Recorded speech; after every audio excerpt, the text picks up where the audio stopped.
She smells like pig manure. My cousin whispered it loud enough for the whole room to hear. A few snickers followed, bouncing off the marble walls of the Hastings estate. I didn't flinch. I sat there in my boots, still speckled with dried mud, my flannel shirt faintly carrying the scent of this morning's chores. They thought I was a joke, the farm girl who didn't belong. But Grandpa always said, they laugh loudest when they're most afraid of being seen. What they didn't know was that Grandpa had cameras running, that he'd seen everything, the sneers, the silence, the scorn. And what they really didn't expect? That I'd be the one inheriting everything. When the lawyer read my name, their smiles died. The room froze. And suddenly, it was them who didn't belong. I could feel the polished leather chairs shifting uncomfortably around me.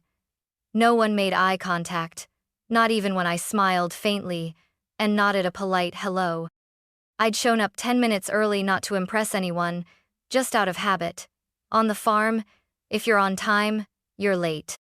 The moment I stepped through the tall double doors of the estate, the scent of gardenias hit me artificial and heavy, clashing against the faint trail of hay and pig bedding still clinging to my boots. I didn't have time to change. Grandpa's pigs don't feed themselves, and I wasn't about to miss morning chores just because the family finally remembered I existed. Alexis, my cousin, wrinkled her nose and leaned into her fiancé. She could have at least showered, she muttered.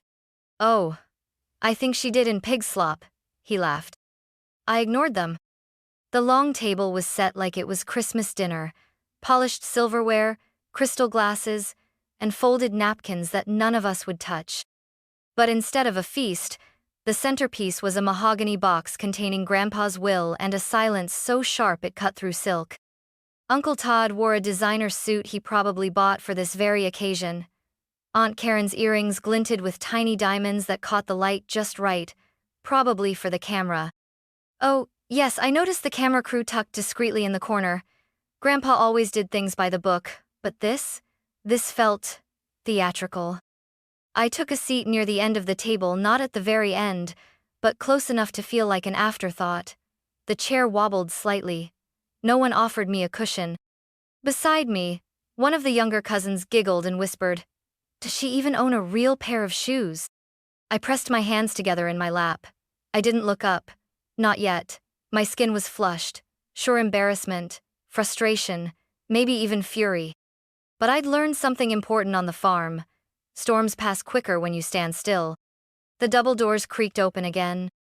Mr. Gallows, my grandfather's longtime lawyer, stepped in with his usual solemn gait. Tall, silver-haired, and unreadable. He looked like he'd been carved from salt. He set his briefcase down, adjusted his cuffs, and said simply, "Let's begin." And just like that, the game was in motion. I wasn't invited to play, not really, but I was already on the board. The reading began like a carefully choreographed ballet, every name, every asset delivered with a crisp cadence from Mr. Gallows' lips. It didn't take long for the room to settle into smugness. "To my son, Todd Thompson," the lawyer intoned, "I leave the lakefront cabin in Vermont, the Mercedes collection, and the wine cellar contents." Uncle Todd straightened his tie like he'd just been knighted. His wife, Karen, leaned in and whispered something into his ear. He smiled. I didn't care to know what she said. "To Alexis Marshall, my granddaughter, I bequeath the Paris flat and the personal jewelry vault, including the blue sapphire brooch belonging to my late wife." Alexis gasped. "The brooch? Oh my God." "Of course it's hers," Aunt Karen beamed. "It always belonged with someone refined." I clenched my jaw. Grandpa used to show me that brooch when I was little. He'd hold it to the sun so I could see the way the light broke into blues and purples. He never showed it to Alexis. But none of them knew that. The gifts kept coming. Real estate, stocks, antiques, boats. Each name called out like a validation stamp. "You are worthy. You are valued. You are loved." My name didn't come. My name didn't even echo in their imaginations. I heard someone chuckle. Then another cousin Derek piped up with a smirk. "Maybe she gets the manure pile. Best suited, right?" More laughter. Mr. Gallows didn't react. He just turned another page. I kept still. my hands folded in my lap like a child in Sunday service. You see, I wasn't surprised. They'd never hidden how they saw me. I was that farm girl. The one who stayed back to shovel stalls while they studied abroad. The one who wore flannel to family dinners instead of silk. The one who never quite looked like she belonged in a family photo. And yet, somehow, I never once missed Grandpa's birthday. When Aunt Karen's dog needed emergency care and no one else was home, I drove 4 hours to help and never got a thank you. When Grandma passed, I was the one who helped dress her for burial. I'd scrubbed her hands clean of dirt from the garden because I knew she would have hated to be remembered with dirty fingernails. But none of that counted. Not to them. Worth, in this room, wore cologne and high heels. It signed deals. It posted vacation photos. It didn't show up with mud on its boots and calloused hands. So when the lawyer cleared his throat again and paused, I knew something was coming. But they didn't. And that made all the difference. They thought they knew Grandpa. They saw the businessman, the landowner, the estate host with a handshake like granite, and a voice made for boardrooms. But they didn't know the man who used to sneak me peanut brittle during my chores, who once took me out to the pasture just to show me how the wind changes before a storm. They didn't know the man who let me paint wildflowers on the side of the barn and never told a soul. They didn't know about the cameras either. 3 summers ago, Grandpa called me into the tool shed, where the air smelled like cedar and grease. "I've got a little experiment," he'd said, tapping the table. "Help me set up these motion cameras." I blinked. "For what? Coyotes?" "No," he smiled, eyes crinkling. "For people." He placed a tiny black lens into my palm. "You learn a lot about folks when they think no one's watching, especially family." I didn't ask questions. I just helped him wire them discreet little things, tucked under the crown molding in the parlor, behind the books in the sitting room, and even in the chandelier over the dining table. At the time, it felt odd. Now it made perfect sense. I remembered one clip vividly. I'd stumbled on it while checking a storage drive for him. It was Aunt Karen, laughing to Uncle Todd after Christmas dinner. She actually brought sweet potatoes in a foil tray, like a buffet worker. I swear, sometimes I wonder if she's even part of this bloodline. They clinked glasses. That night, Grandpa had been quiet. He didn't say a word. But later, he left a folded napkin on my bedside table. On it, scribbled in his messy block letters, "Let them talk. Their noise is a gift. It tells you who they really are." I kept that napkin in my glove box for months. Now, watching the same people straighten their postures and sip water with tight lips, I realized something. They'd never known Grandpa. Not really. They'd known his presence, not his principles. His money, not his mind. That's why none of them noticed the slight glint of a camera lens tucked into the top corner of the chandelier above us. But I did. I knew every camera in this house. I helped him install most of them. Mr. Gallows flipped to the final page of the will. His voice shifted lower, slower, like something important had just arrived. "There is one final instruction, to be accompanied by a video message." He reached for the small remote. The screen behind him blinked to life. There he was. Grandpa. Wearing his faded flannel, the one with the stitched-up elbow I fixed when I was 14. He leaned slightly toward the camera. "If you're watching this," he said, voice warm but unmistakably clear, "then you're about to see what I saw, not in balance sheets or holiday cards, but in character."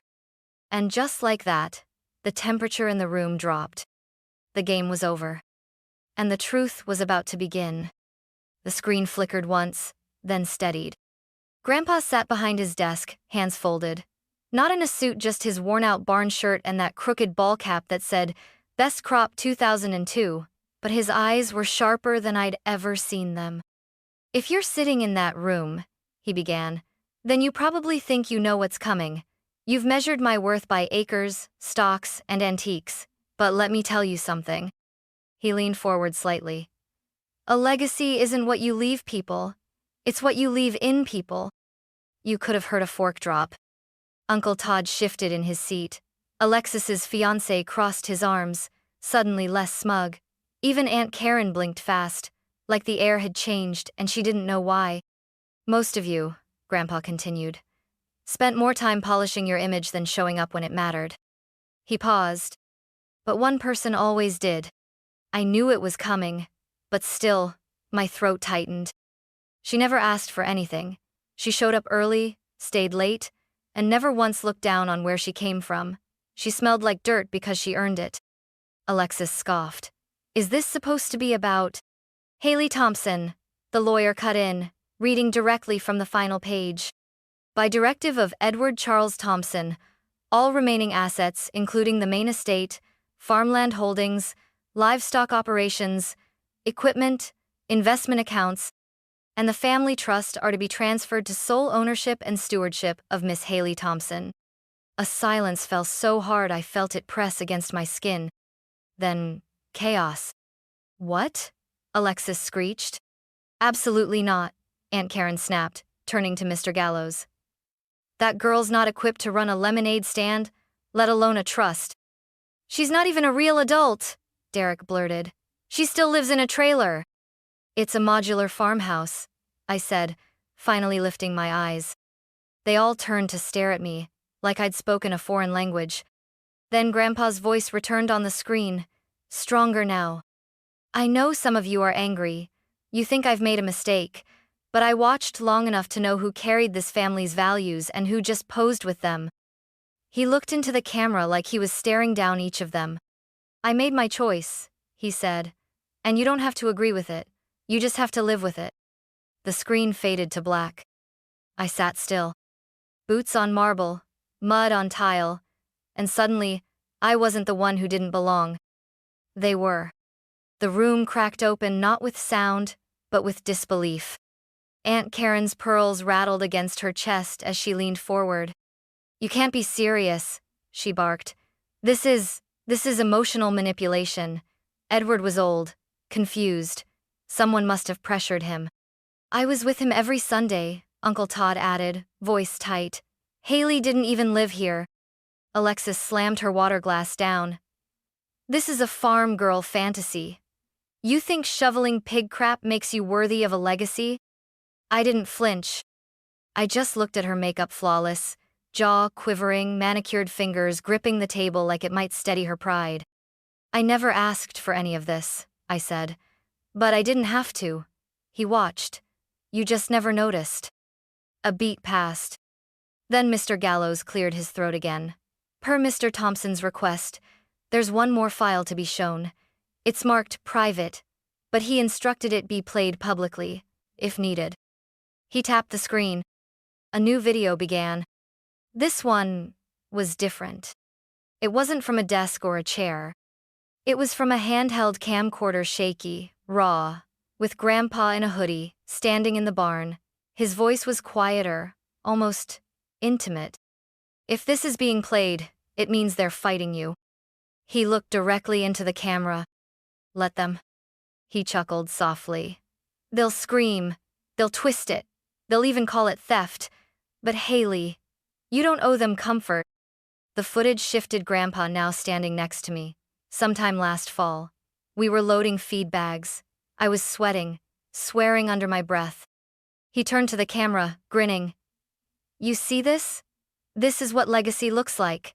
It doesn't wear heels. Someone behind me gasped. The camera panned toward Alexis and Derek, caught weeks ago gossiping on the back veranda, mocking Grandpa's memory. Honestly, once he's gone, I say we bulldoze the whole place and flip the land. Exactly, Derek had said. No one needs another hayfield in this family. The room froze. I turned slowly to look at them. Neither one could meet my eyes. Grandpa installed the cameras himself, I said. With my help. You, what? Uncle Todd breathed. Every corner of this house. He saw the smiles and the sneers. I stood, letting the chair creak behind me. He knew you'd try to discredit me, so he gave me more than land. He gave me proof. Mr. Gallows stepped in again. For the record, all documents have been reviewed by independent legal counsel. The estate transfer is binding and irrevocable. Aunt Karen's lips parted, but no sound came out. Alexis finally snapped. You think you can just waltz in here smelling like manure and own us? I let her words hang. Then I smiled, not in triumph, but in clarity. I don't want to own anyone, I said, but I will not shrink so you can stay tall. I reached into my bag and pulled out a sealed envelope. This, I said, laying it flat on the table, is the operational trust agreement Grandpa had me co-author 6 months ago. I've been shadow managing the farmland and the equipment vendors under a third-party LLC. While you were planning renovations for your Paris flat, Alexis, I was negotiating livestock subsidies. Silence. Pure. Sharp. No one laughed now. I earned this, I finished. With my hands, with my grit, with the part of him you all forgot he had soul. And then, for the first time that afternoon, I sat back. The lawyer nodded. No one said a word. Because what do you say? When the girl you mocked becomes the one holding every key? That night, I couldn't sleep. Not because of victory, and definitely not out of joy. There's a strange silence that follows being seen for the first time. Like you've stepped out of a storm only to find that the world still hasn't noticed the mud on your boots has dried. I sat on the guest bed in the estate's east wing. The same room Grandma used to keep for visiting missionaries and unmarried cousins. The sheets smelled of starch and lavender, like someone had tried to erase time with laundry. My phone buzzed. 1:14 a.m. Alexis. We were all emotional. Grandpa wouldn't want this to come between us. Let's meet. 1:38 a.m. Uncle Todd. What happened back there was unexpected. If you need help managing the trust, I have experience. 2:03 a.m. Aunt Karen. Sweetheart, I think you may be overwhelmed. You should talk to someone. A financial advisor. A real one. And then, 2:29 a.m. Grandpa's number lit up. My heart jumped just a little before I remembered. Of course, it wasn't him. It was the backup phone he'd given me months ago. In case the big ones stop listening, he'd said with a wink. I still hadn't deleted his contact. I let it ring once. Then silence again. They were scrambling now. Reaching out not because they missed me, but because I had something they wanted. But I remembered. I remembered all the years they ignored my birthday. The times they called me Mud Girl at Thanksgiving. The way Aunt Karen once left hand sanitizer on the table after I hugged her. I remembered. Not in anger, but in clarity. Because when people laugh at you long enough, their voices start to echo. You hear them even when they're not there, and you start to believe they're right. But I'd had one voice louder than theirs. Grandpa's. And, even in his absence, he hadn't gone quiet. Earlier that day, I found a letter slipped under my door. It was sealed in thick cream paper with my name just, Hailey, in his handwriting. Inside, a note. Kiddo, I knew they'd try to make you feel small again. That's how they keep their chairs high. But don't let kindness become your chain. You've always been strong enough to stand in mud and still see beauty. I pressed the paper to my chest and closed my eyes. They'd laughed. They'd scoffed. They'd tried to bury me in shame. But I hadn't just endured. I'd listened to the silences, to the shifts, to the truth beneath the perfume and pearls. And now? Now they were the ones unsure of their footing. 3 months later, I stood at the edge of the same pasture, where Grandpa once taught me how to mend a fence with baling wire and grit. The wind carried the scent of damp hay and early clover, the smell of home, not humiliation. The estate had changed, but not in the way they feared. I didn't tear down the house. I didn't convert the fields into condos or pave over the garden. I let it breathe. I let it heal. The first thing I did? Reinstate the field workers and support staff. The ones who'd stayed silent for decades while relatives rolled up in convertibles and offered tips like nobles dropping coins. I doubled their salaries. Then I reached out to the Agricultural Youth Foundation, the very one Grandpa used to donate to anonymously, and turned the old hay barn into a community learning center. Every Saturday, teens from rural schools came to learn how to grow things again, with their hands, with pride. They called it the Quiet Academy. I didn't come up with the name. One of the kids did. But I kept it. In the main house, the walls once lined with paintings of fox hunts and oil portraits now bore frames of sketches, photos, and ink prints donated by kids from the program, kids who had never seen their work in a gallery before. The grand dining hall? Now used for monthly meals with local families and seniors, real food, potluck style, with laughter louder than any violin quartet ever played in that room. People started calling me Miss Thompson, with a smile. Not because I asked for it, but because I earned it. The family? They stayed quiet. For a while. I'd received a card in the mail from Aunt Karen, generic, mass-printed, signed only with a typed, "Wishing you well." It smelled faintly of regret, and Chanel No. 5. I didn't answer.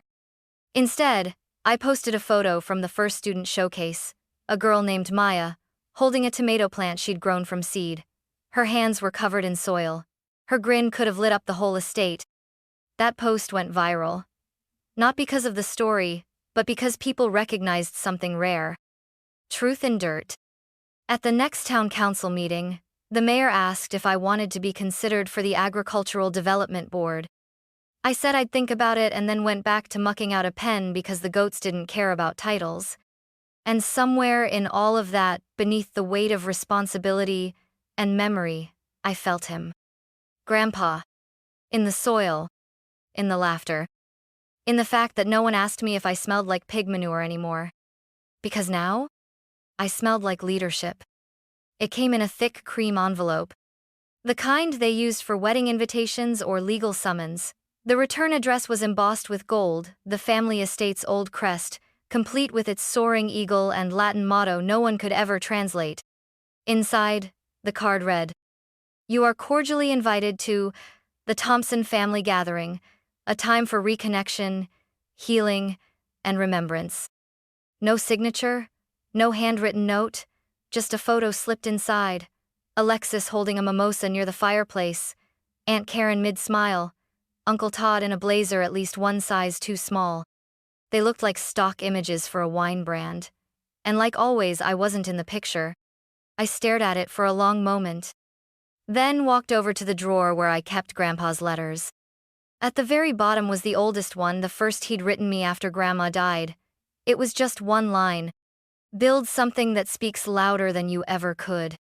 So I picked up a pen. Not to reply, but to finish the card. Across the photo, in the quiet space between Alexis's fake smile and Aunt Karen's tilted glass, I wrote, "I was never missing, you just never looked." I slipped the photo back into the envelope. No return address. No note. Just sent. Let the silence answer them for once. The following week, I opened the new community gallery we'd converted from Grandpa's tractor shed. People from 3 counties showed up, not because of the name, but because they'd heard something real was happening in this place. In the back corner was my own piece. A watercolor. A pair of old work boots resting on a porch step. One boot was slightly tilted, dirt caked into the sole. Underneath, the title read, "Worth Unearthed." I didn't wait for the reviews. I stepped out the side door into the crisp fall wind, the scent of soil and wood smoke curling around me. No scarf, no makeup, just me. And you know what? For the first time in my life, I didn't feel like the girl who had something to prove. I felt like the woman who had already built it with blistered palms, stained shirts, and all. With dirt still under her fingernails.